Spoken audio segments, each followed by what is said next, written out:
Hi students, Akshata from cats pro training centre. ಇವತ್ತು ನೋಡ್ತಾ ಇದ್ದೀರಾ ಇಲ್ಲೊಂದು ಸ್ಪಿನ್ ವೀಲ್ ಇದೆ. ಸೊ ಇದೇನು ಅಂತ ಎಲ್ರಿಗೂ ಒಂದು ಕ್ವಶನ್ಸ್ ಇರುತ್ತೆ, ಏನ್ ಈ ತರ ಹಾಕಿದ್ದಾರೆ ಅಂತ ಹೇಳಿ. ಸೊ ಈಗ ನಮ್ದು ಸೆಕೆಂಡ್ ಇಯರ್ ಆನಿವರ್ಸರಿ ನಡೀತಾ ಇದೆ.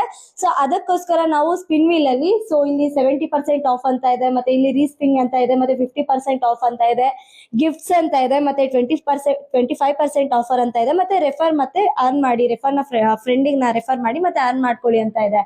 ಸೊ ಈ ಸ್ಪಿನ್ ನ ನೀವೇನಾದ್ರು ನ್ಯೂ ಜಾಯ್ನರ್ಸ್, ಸೊ ಇವಾಗ ಯಾರೆಲ್ಲ ಸ್ಟೂಡೆಂಟ್ಸ್ ಬರ್ತೀರಾ ಈ ಜೂನ್ ಮಂತ್ ಅಲ್ಲಿ, ಸೊ ಅವರು ಇದನ್ನ ಸೊ ನಾವೆಲ್ಲ ಕೌನ್ಸಿಲಿಂಗ್ ಎಲ್ಲ ಕೊಡ್ತೀವಿ. ಅದಾದ್ಮೇಲೆ ಈ ಸ್ಪಿನ್ ಅಲ್ಲಿ ನೀವು ಸೊ ಈ ತರ ಮೂವ್ ಮಾಡ್ಬೇಕಾಗತ್ತೆ. ಸೊ ಇಲ್ಲೇನ್ 70% ಆಫರ್ ಬಂತಲ್ವಾ, ಸೊ ಈಗ ನಿಮ್ಗೆ 30,000 ಹೇಳಿರ್ತೀವಿ ಅಂತ ಅನ್ಕೊಳ್ಳಿ ಕೋರ್ಸು, ಅದ್ರಲ್ಲಿ ನಿಮ್ಗೆ 70% ವರೆಗೂ ಅದು ಡಿಸ್ಕೌಂಟ್ ಆಗುತ್ತೆ. ಪ್ಲಸ್ ಅದ್ರ ಜೊತೆಗೆ 100% ಪ್ಲೇಸ್ಮೆಂಟ್ ಮತ್ತೆ ಫ್ರೀ ಗಿಫ್ಟ್ ಸಿಗುತ್ತೆ, ಎಲ್ಲ ಪ್ರತಿಯೊಂದು ಸ್ಟೂಡೆಂಟ್ಗೂ ಸಿಗುತ್ತೆ. ಇನ್ ಕೇಸ್ ನೀವೇನಾದ್ರೂ ಬೇರೆ ಯಾವ್ದಾದ್ರು ಫ್ರೆಂಡ್ ನ ರೆಫರ್ ಮಾಡ್ತೀರಾ ಅಂತ ಹೇಳಿದ್ರೆ ಸೊ ಅವ್ರಿಗೆ ಅಮೌಂಟ್ ಪ್ಲಸ್ ಗಿಫ್ಟ್ ಈ ತರ ನಾವು ಕೊಡ್ತಾ ಇದೀವಿ. ಈಗ ನ್ಯೂ ಜಾಯ್ನರ್ಸ್ ಬಂದಿದ್ದಾರೆ ಆಲ್ರೆಡಿ, ಸೊ ಅವ್ರಿಗೆ ನೋಡೋಣ ಏನ್ ಕೋರ್ಸ್ ತಗೊಂತಾ ಇದಾರೆ ಮತ್ತೆ ಇಲ್ಲೇನ್ ಡಿಸ್ಕೌಂಟ್ ಸಿಗ್ತಾ ಇದೆ ಅಂತ ನಾನು ನೆಕ್ಸ್ಟ್ ವಿಡಿಯೋದಲ್ಲಿ ಅಪ್ಲೋಡ್ ಮಾಡ್ಕೊಡ್ತೀನಿ. ಸೊ ಸೆಕೆಂಡ್ ಇಯರ್ ಆನಿವರ್ಸರಿ ಆಗಿರೋದ್ರಿಂದ ಈ ವಿಡಿಯೋನ ಎಲ್ಲಾ ವಿದ್ಯಾರ್ಥಿಗಳಿಗೆ ಶೇರ್ ಮಾಡಿ, ಆದಷ್ಟು ಅವ್ರಿಗೂ ಕೂಡ ಯೂಸ್ ಆಗುತ್ತೆ. ಆದಷ್ಟು ಈ ವಿಡಿಯೋನ ಎಲ್ಲಾ ವಿದ್ಯಾರ್ಥಿಗಳಿಗೆ ಶೇರ್ ಮಾಡಿ, ಲೈಕ್ ಮಾಡಿ ಮತ್ತೆ ಸಬ್ಸ್ಕ್ರೈಬ್ ಮಾಡಿ. Thank you.